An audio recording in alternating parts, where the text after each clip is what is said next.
and then he's lost complete control. And in the meantime, all it's done is drawn attention to the fact that, the most popular CMS on the internet, as I said, powered 40% of the internet, is essentially controlled by one man.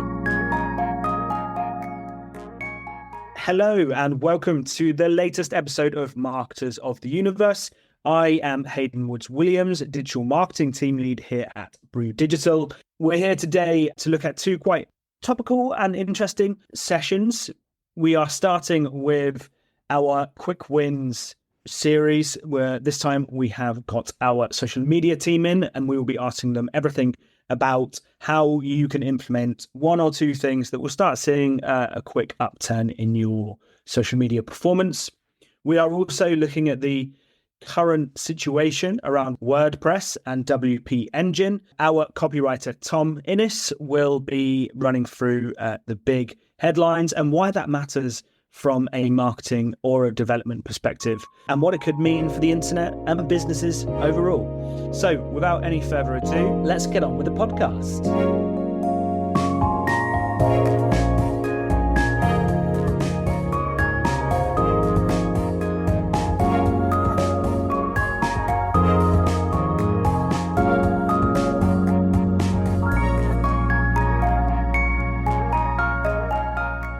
Right, for our first session today, we are looking at social media quick wins.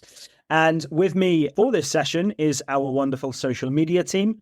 We have Debbie, who is our senior social media manager, and we have Southie, who is our social media manager. Before we get started, I'm going to straight out call out if you need any support for your social media strategy. We are currently offering free audits. Do head to brewdigital.com and navigate to our social media service page, or click the link in the description. Debbie, Southie, I'm going to kick this off. Obviously, we predominantly work with B2B companies. Now, with B2B, there is this idea that it is not as fun as B2C. It's not as human. What are the key channels that B2B companies should be looking at or considering? Not a surprise to everyone, LinkedIn dominates the B2B space. In recent studies published by LinkedIn, 4 in 5 of the B2B leads from social media come through LinkedIn. And I believe it was Content Marketing Institute that did mention that 95% of B2B marketers are on LinkedIn. So that's not a big surprise. I think a lot of our clients that we have right now, LinkedIn is our priority channel, but that doesn't mean that you need to put all of your eggs in one basket. I think a good social media marketing strategy at this point is really understanding your audience and also not being afraid to test and learn through other channels, especially now that engagement such as like comments and shares are really dominating algorithms across the board. I find that interesting. Southie, do you agree with what Debbie said there? Do you think there is life beyond, LinkedIn when it comes to B2B? I agree with what Debbie said. In terms of B2B, definitely LinkedIn is kind of the major one. But I think it just kind of goes back to kind of like the basic thing that Debbie mentioned. I want to highlight is just kind of understand your audience. So LinkedIn is good, but at the end of the day, if that's not where most people who require your service or product are, then you definitely need to kind of explore other social media and don't just kind of follow the trend. Like I know it's already just like, oh, TikTok is the social media, but in a B2B context, there's a chances that your business is just not going to attract any attention. People just not going to care about your business on TikTok. So yeah, explore the world. And of course, before you explore the world, try to understand your audience and then kind of see where are they? And then that's where you should be. How do you do that? How do you actually find out where your audience is? There are quite multiple ways to kind of do it. I mean, if we're talking about like a bigger companies and market research is something that you can look into. Either you have a team for it, either you pay people to kind of do it. So that's definitely if you're like a super, super big company.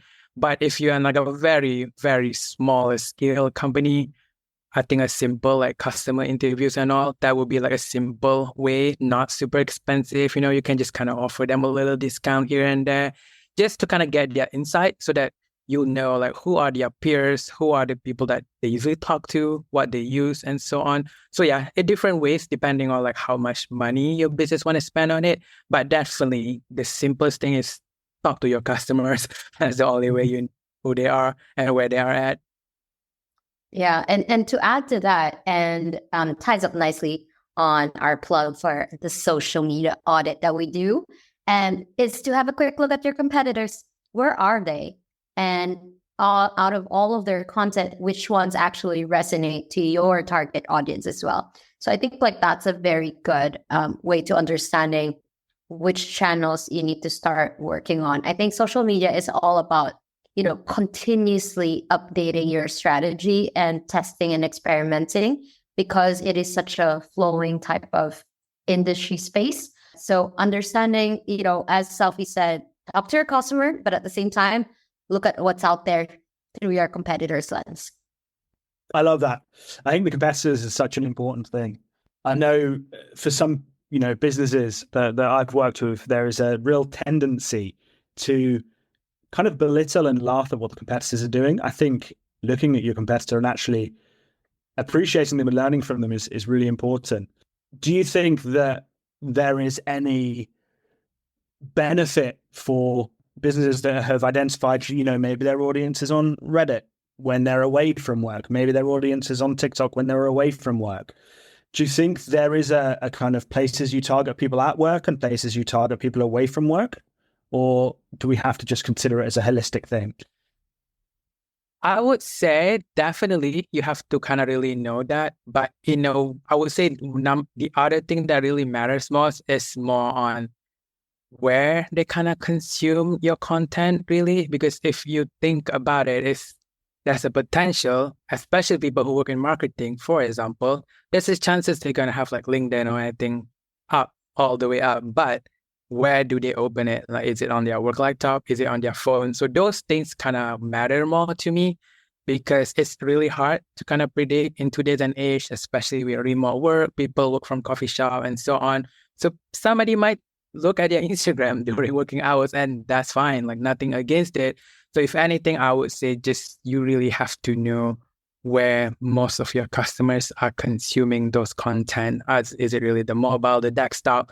Because that, if anything, affect your content, like your whole content strategy, your content format, the way you approach things. Because if it's mobile, then we all know everything has to fit more in the mobile friendly, quick, snappy and all.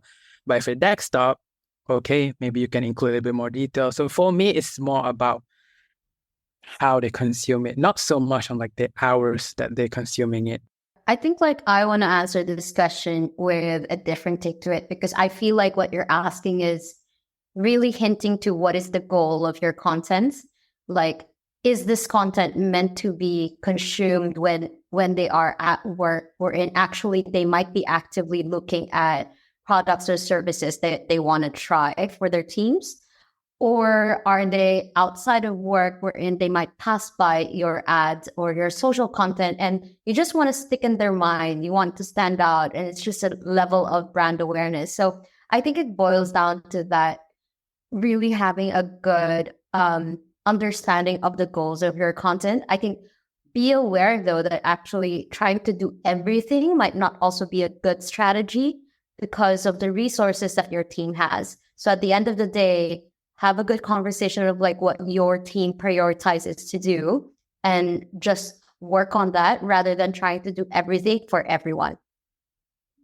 Nice. Thank you. I think you've basically like steered the conversation directly into my next question, which is, you know, when it comes to social, and it's the same for paid social as well, I think. So whether it's paid or organic on social media, the currency that makes you stand out is your content, right?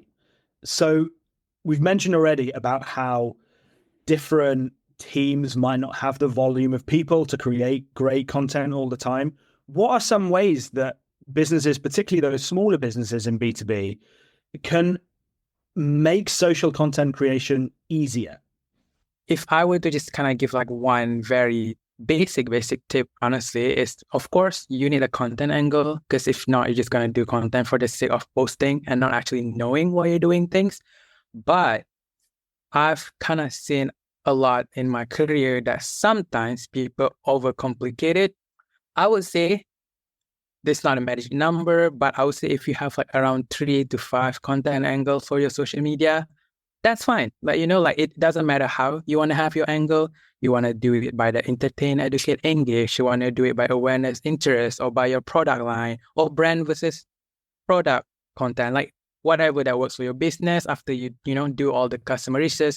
But the moment you have more than 5, and yes, this is a true story. I've had clients before my previous job that kind of have way more than 5 content angles. That's where you're going to get really, really complicated, because there's a chance you are overdoing things. There's a chance you're kind of like narrowing things a little too much, that you're kind of limiting the potential of your content actually reaching a bigger crowd. So I would say have a content angle so it's a little bit more manageable, it's a little more directional.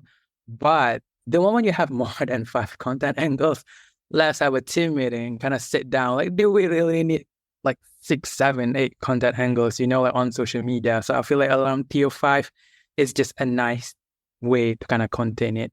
Southie's point is really important in like just understanding the angle, but at the same time, I'm a big believer of repurposing content, just not trying to use up all of your resources of creating everything from scratch. I believe it was HubSpot that basically released a study which essentially mentioned that repurposing content will save up 40% of time on your content creation, and actually has an effect on boosting engagement. So with that said, if for instance you have a webinar, there's really nothing stopping you from turning that webinar into more content like blog posts, code graphics, short video clips, and then working from that. So we've kind of mentioned content angles, repurposing, channel selection, and going where the audience are. These are all things that we can start looking at when we're trying to improve our social media performance. But what are 3 things that you both think need to be in a social strategy in order for those things to make an impact? My life right now revolves around trying to improve my clients' engagement. And when I talk about engagement, I'm really just hyper focusing on comments and shares, as algorithm has changed recently across all social channels. And with that said, I am a very big fan of video. I know that not all brands, not all products or services require video, but it's something worth thinking about when you use up all your resources and try to think about, creating that content.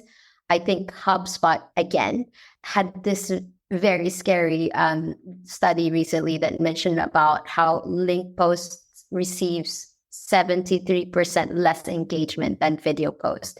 And I say this as a study, but also I say this in my experience. I have a month wherein, metrics are down because most of my content are links.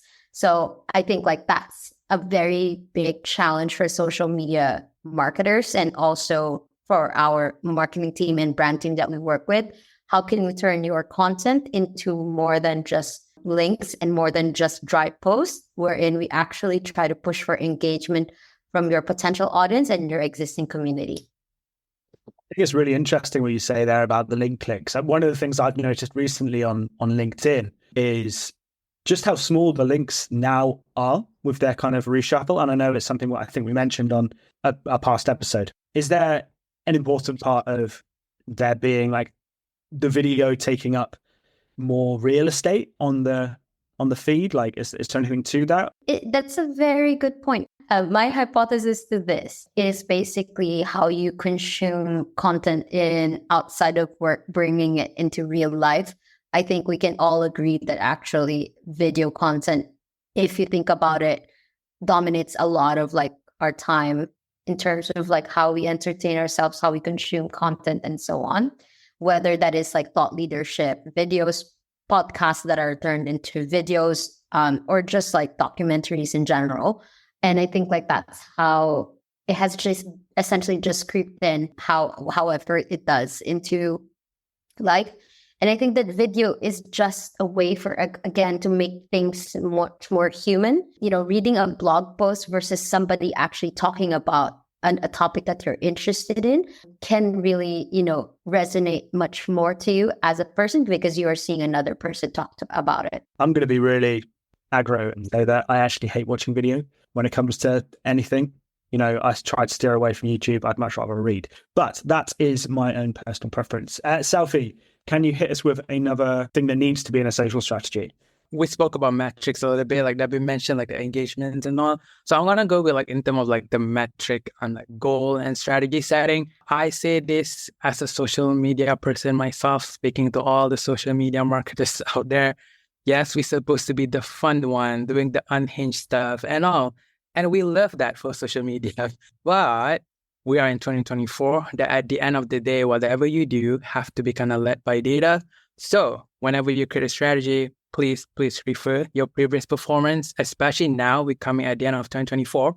Whatever your strategy are, whatever your goals for the coming year, please make sure you look back at what you have achieved, what went well, what didn't go well, and then what you want to kind of like exceed in the coming year, because that's a clear difference. Like I like when people like in doing something and being ambitious, but that's also delusional. So there's a big difference between being ambitious and delusional with your social media strategy. So number one, it's not the most fun part, but please check your previous analytics across all your platforms, as many that you use.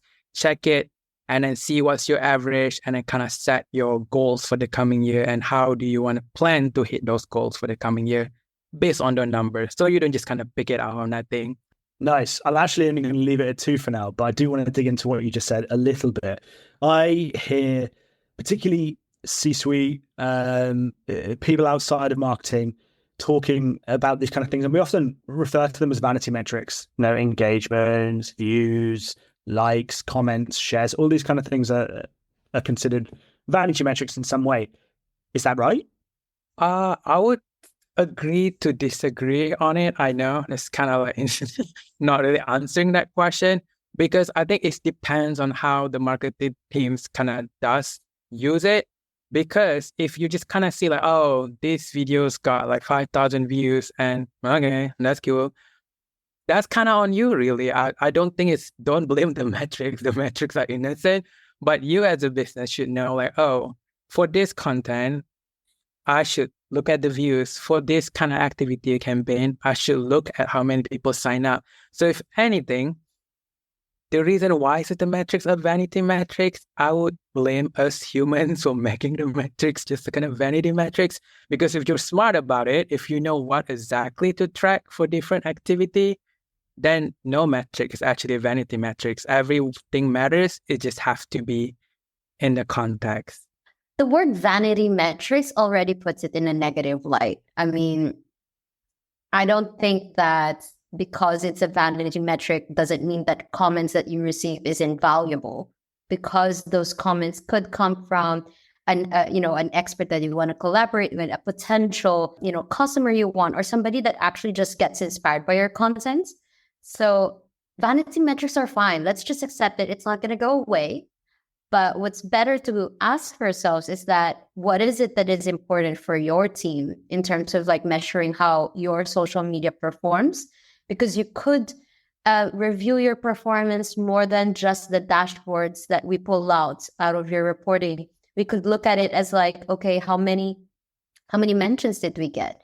How many, people want to work with us, collaborate with us? Are there any influencer requests that we're working, or influencer pitches that we've won because they like the content that they see? So I think like we can have this more of a narrative conversation, not just like basing it on numbers. Find the story within the vanity metrics. I like that. I'm going to continue to just be a little bit pushy with you guys. This is not necessarily my view, but I think it's important to question it. A lot of the people who are listening to this podcast tend to be from businesses that can be quite small or are in that kind of growth phase. And quite often we see that we have to justify why we're doing something.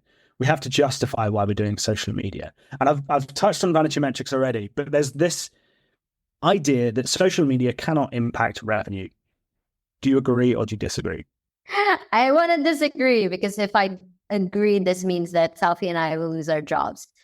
You know what? I think that social media, it's very hard to prove that social media drives revenue. However, you cannot disagree that social media influences decisions. And that's part of revenue. In any form or shape, you need to be able to resonate with the audience and make them engage with you, which in turn leads to actions and definitely influence those decisions for them to buy your product or service.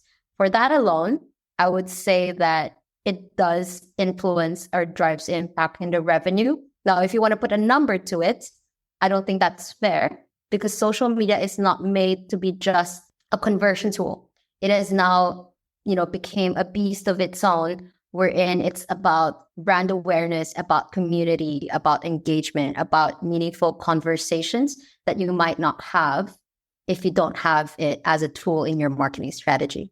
Definitely, it can impact revenue, not just because I'm trying to keep my job, but because it is. Why I say that? Because that's an actually multiple examples. If you go out there to see, I think recently, if you guys haven't really know it, if you kind of just Google with the whole Stanley Cup fire incident TikTok thing, how that literally because of that particular video went viral, just kind of boosts their impression and also resulting in more sales within the period that when that particular video of that cup surviving a car fire incident go viral. And yes, that's a very 1 in a million kind of situation.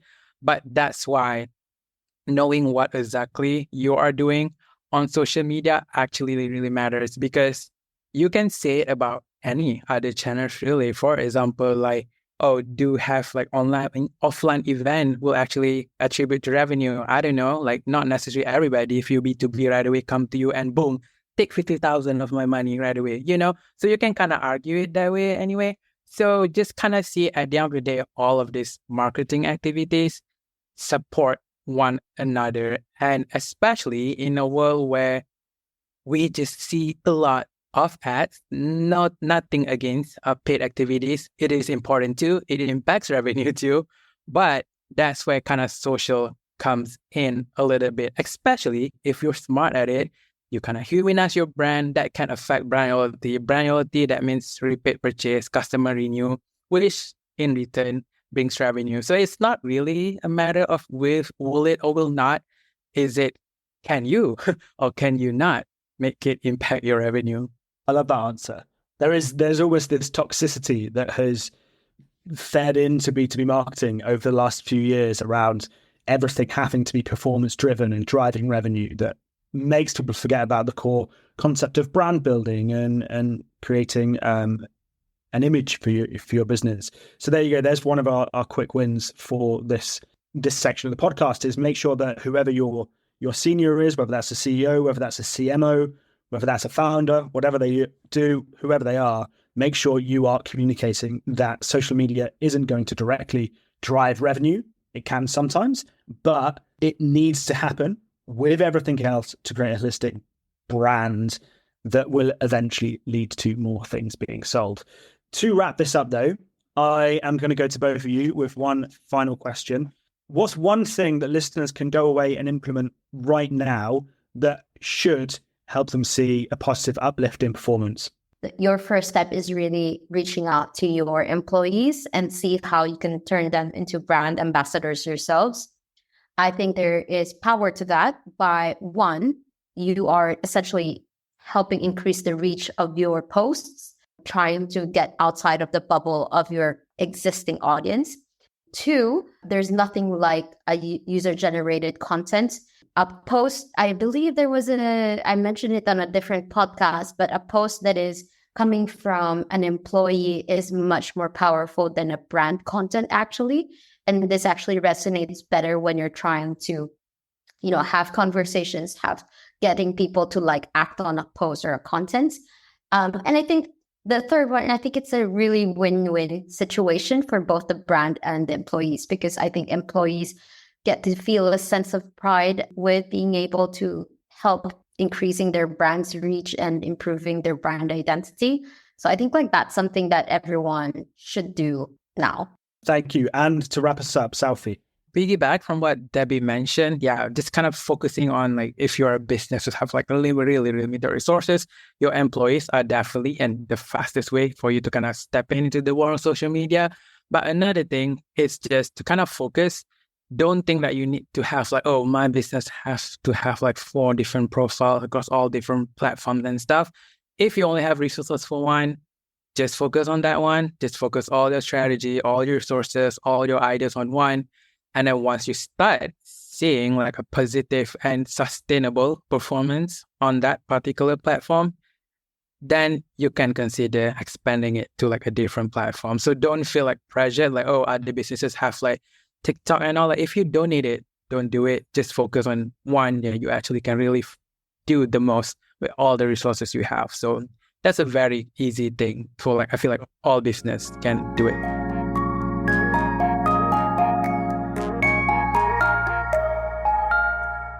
Right, on to our second part of today's podcast. We are talking with our copywriter, Tom Inniss, around WordPress and WP Engine.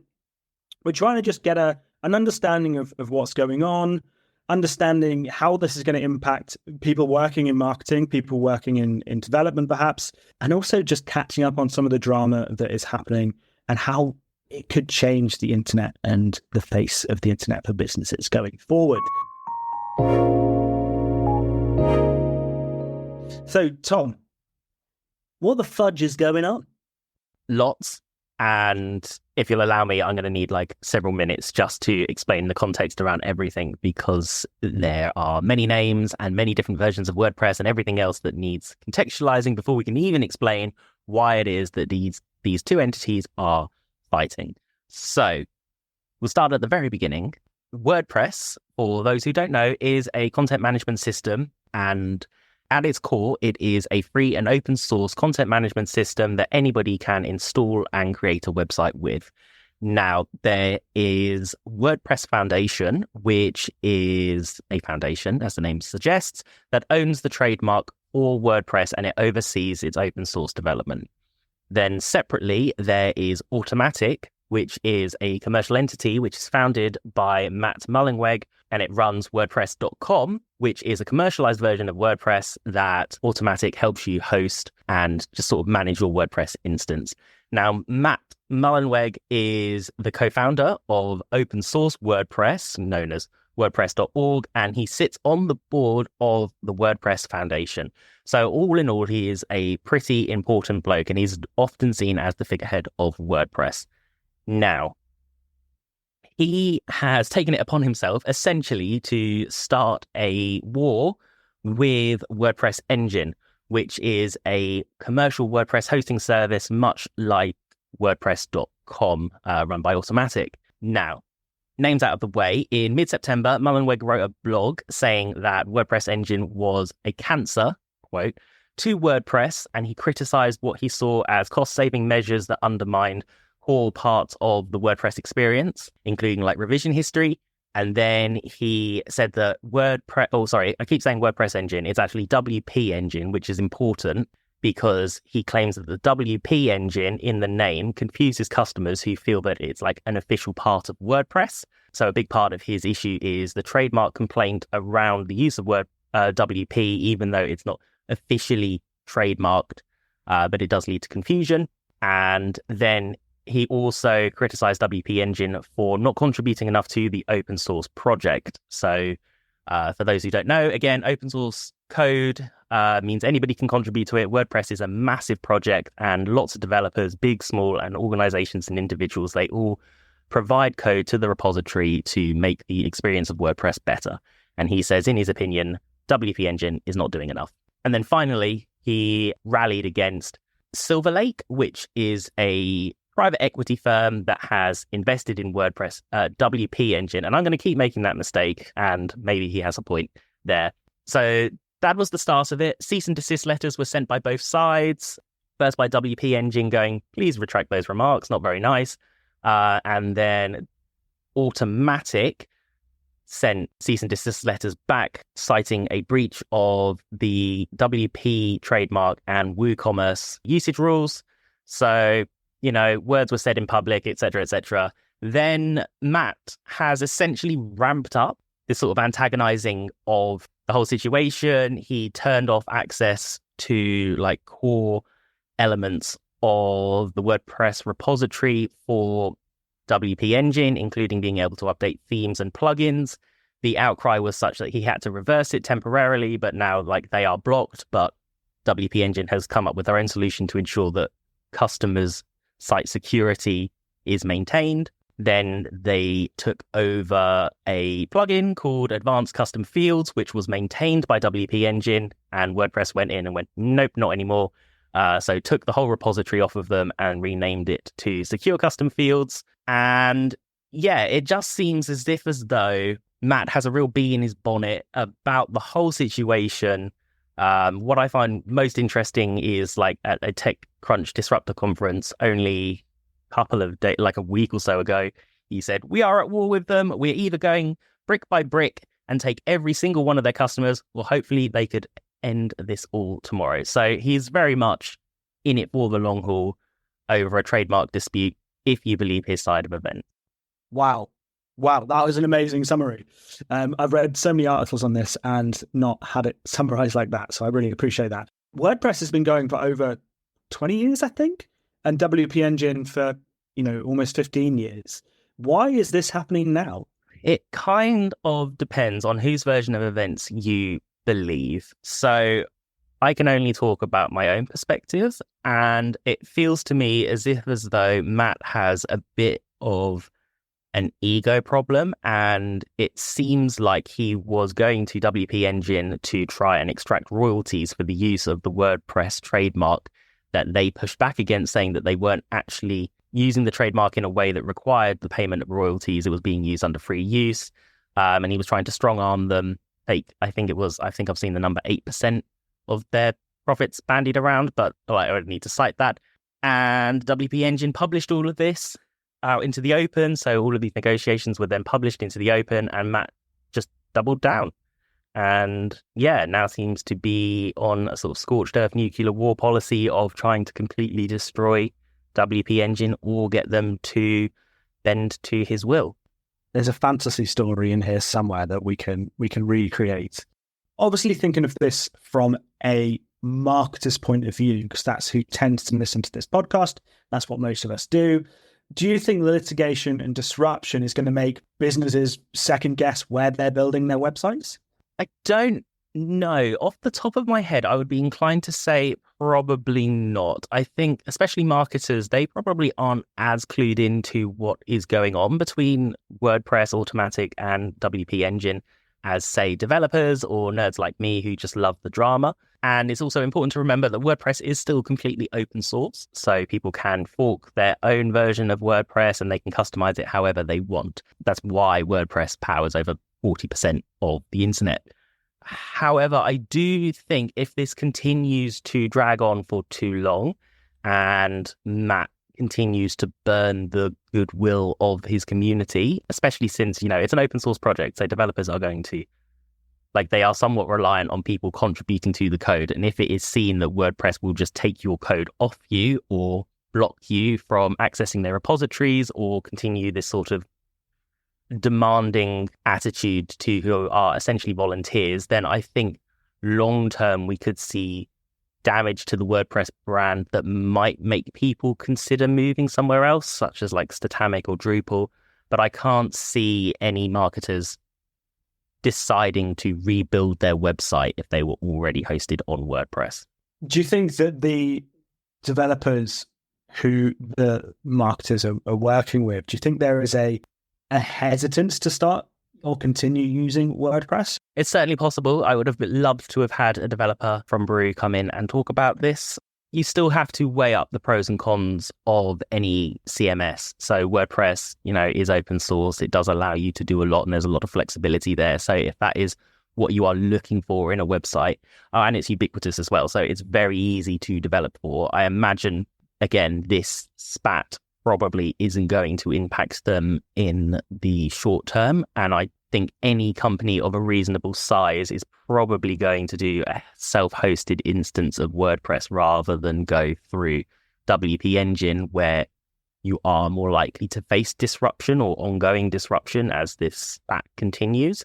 At the same time, CMSs like Statamic are growing in popularity. So this might give developers the impetus to branch out of WordPress and try something new. Nice. I think there's definitely a piece of follow-up content for us to bring in someone from our development team to discuss this in a little bit more detail. Watch this space. If we do decide to do that and you're listening to this on demand, check the description and there may be a link in there. Looking into your crystal ball, we're at the end, almost at the end of 2024. It's all about predictions for 2025. How do you think this is going to end? It's going to play out in the courts. I don't think they're going to come to any sort of settlement or agreement. So it will go through the courts. There will be a trademark battle. I do wonder whether or not in the short term, Automattic is going to see more disruptions. So a piece of information that I didn't cover previously was that Matt, and this is why I think it's an ego thing, but Matt offered an alignment package to the employees of Automattic, basically saying anybody who doesn't agree with my approach to managing WordPress and this company can leave, and be offered very generous settlement packages.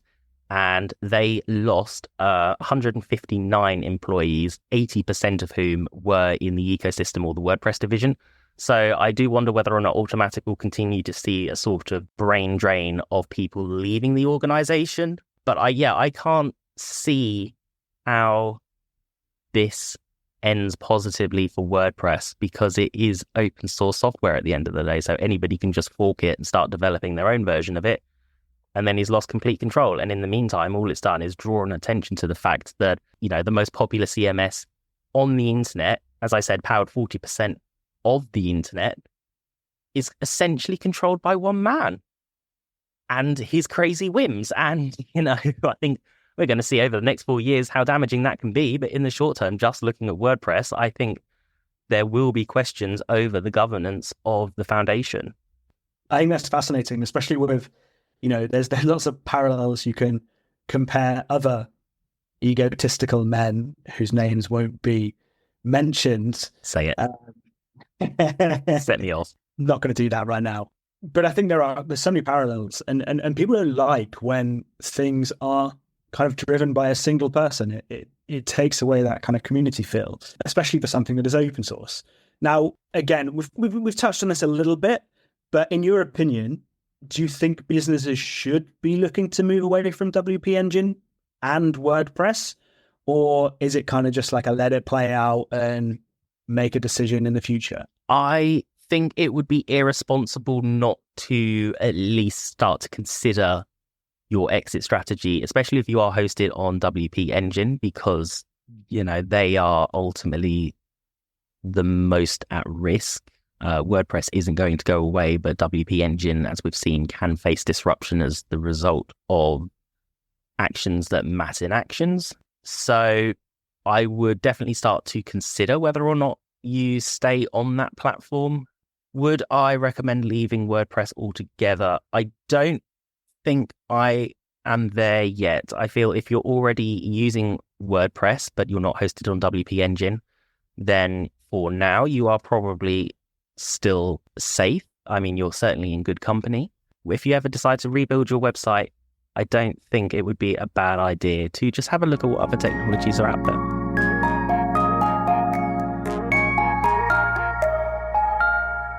That is sadly all we have time for today. Thank you so much for listening. We hope you found some really useful snippets from this session and leaving a little bit more enlightened than you were at the start of the session.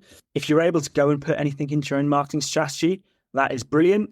We absolutely love that you've made it this far through your listen. We love making this content and would love if you could recommend the show to one friend that you think would enjoy the listen, or head over to www.brewdigital.com, where we have a library of resources that can help you do better marketing.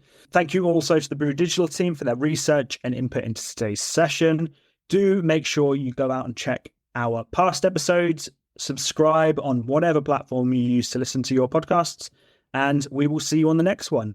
I've been Hayden, and these are the Marketers of the Universe.